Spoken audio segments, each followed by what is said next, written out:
தமிழக அமைச்சரவை நேற்று இரவு மாற்றியமைக்கப்பட்டது. துணை முதல்வராக உதயநிதி நியமிக்கப்பட்டுள்ளார். செந்தில் பாலாஜி, நாசர் மீண்டும் அமைச்சரவையில் சேர்க்கப்பட்டுள்ளனர். 3 அமைச்சர்கள் பதவி பறிக்கப்பட்டு 2 புதுமுகங்களுக்கு அமைச்சர் பதவி தரப்பட்டுள்ளது.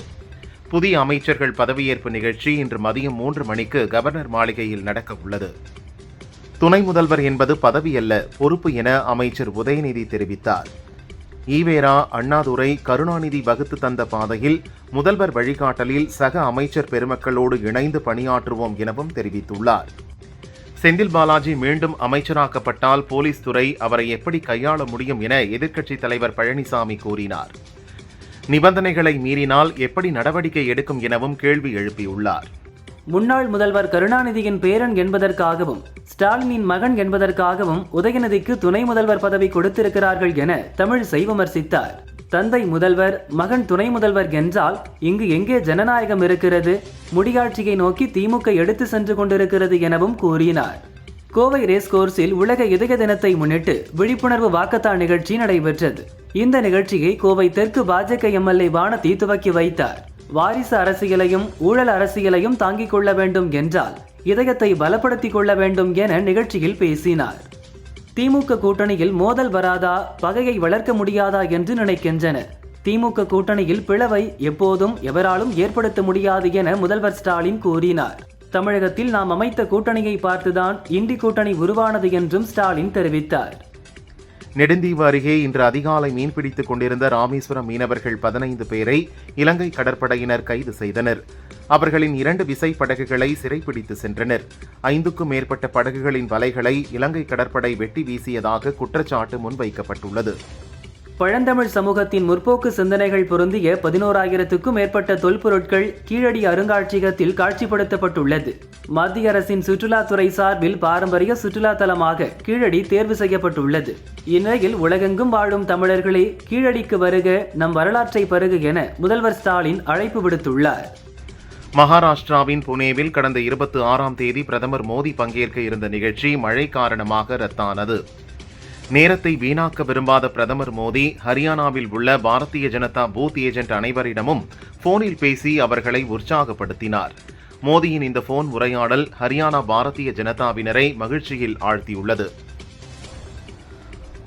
பாகிஸ்தானின் எல்லை தாண்டிய பயங்கரவாத கொள்கை ஒருபோதும் வெற்றி பெறாது.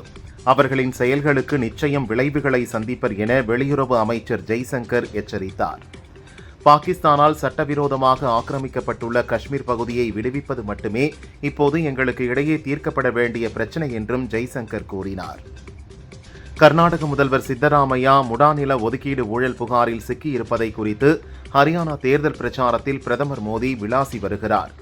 சித்தராமையா மீது இப்போது நடவடிக்கை எடுத்தால் ஹரியானா, காஷ்மீர் சட்டசபை தேர்தலில் பின்னடைவு ஏற்படும் என காங்கிரஸ் பொறுமை காக்கிறது. அக்டோபர் 8 தேர்தல் முடிவுகள் வெளியான பின் சித்தராமையா மாற்றப்படலாம் என சொல்லப்படுகிறது. காஷ்மீரின் கதுவா மாவட்டத்தில் உள்ள பிலாவரா மற்றும் பிஷ்னா தொகுதிகளில் காங்கிரஸ் வேட்பாளர் மனோகர் லாலுக்கு ஆதரவு திரட்ட கட்சி பொதுச் செயலாளர் பிரியங்கா வர ஏற்பாடு செய்திருந்தனர்.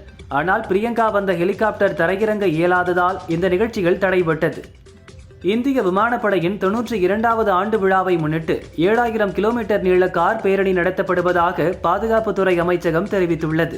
92வது ஆண்டு விழா வரும் அக்டோபர் 8ஆம் தேதி நடக்கவுள்ள நிலையில் லடாக்கின் தோயிஸ் முதல் அருணாச்சல பிரதேசத்தில் உள்ள தபாங் வரை கார் பேரணி நடத்தப்படுவதாக பாதுகாப்பு அமைச்சகம் தெரிவித்தது.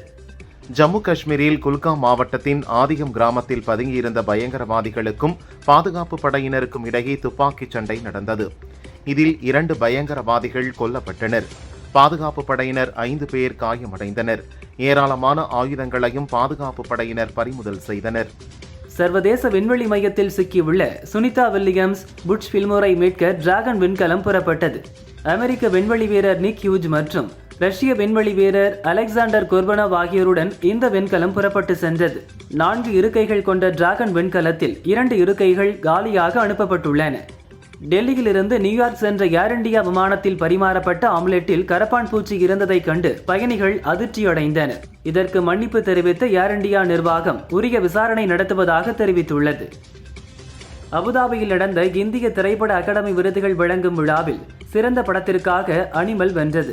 ஜவான் படத்தில் சிறப்பாக நடித்ததற்காக ஷாருக் கான் சிறந்த நடிகராக தேர்வாகியுள்ளார். சிறந்த நடிகையாக ராணி முகர்ஜி தேர்வு செய்யப்பட்டுள்ளார். கேரளாவின் திருச்சூரில் ஏடிஎம்களில் கொள்ளையடித்த கும்பல் ஹரியானாவின் மேவாட் கும்பலை சேர்ந்தவர்கள் என்பது விசாரணையில் தெரிந்தது. வட மாநிலங்களில் தொழில் போட்டி ஏற்பட்டதால் தென் மாநிலங்களுக்கு குறிவைத்ததாக நாமக்கல் குமாரபாளையம் போலீசிடம் அவர்கள் வாக்குமூலம் அளித்துள்ளனர். தமிழக உள்பகுதிகளின் மேல் வளிமண்டல கீழடுக்கு சுழற்சி நிலவுகிறது. இதனால் தமிழகத்தில் இன்று முதல் அக்டோபர் 4ஆம் தேதி வரை ஒரு சில இடங்களிலும், புதுச்சேரி, காரைக்கால் பகுதிகளிலும் இடி மின்னலுடன் கூடிய லேசானது முதல் மிதமான மழை பெய்யலாம் என வானிலை ஆய்வு மையம் கணித்துள்ளது. கண்ணம்மாள் கல்வி அறக்கட்டளைக்கு சொந்தமான சக்தி மாரியம்மன் பொறியியல் கல்லூரி வங்கி கணக்கில் முறைகேடு செய்ததாக தொடரப்பட்ட வழக்கில் அதிமுக முன்னாள் எம்பி ராமச்சந்திரன், அவரது மகன், வங்கி அதிகாரி ஆகியோருக்கு விதிக்கப்பட்ட சிறை தண்டனையை சென்னை ஹைகோர்ட் ரத்து செய்தது. சேலம் மாவட்டம் போடிநாயக்கன்பட்டி அருகே பிக்கப் வேனும் ஆட்டோவும் நேருக்கு நேர் மோதி விபத்துக்குள்ளானது. இதில் தங்கம் என்பவர் சம்பவ இடத்திலேயே இறந்தார். படுகாயமடைந்த 6 பேரை சேலம் அரசு மற்றும் தனியார் மருத்துவமனையில் சேர்த்தனர். பேளுக்குறிச்சி போலீசார் விசாரணை நடத்தி வருகின்றனர்.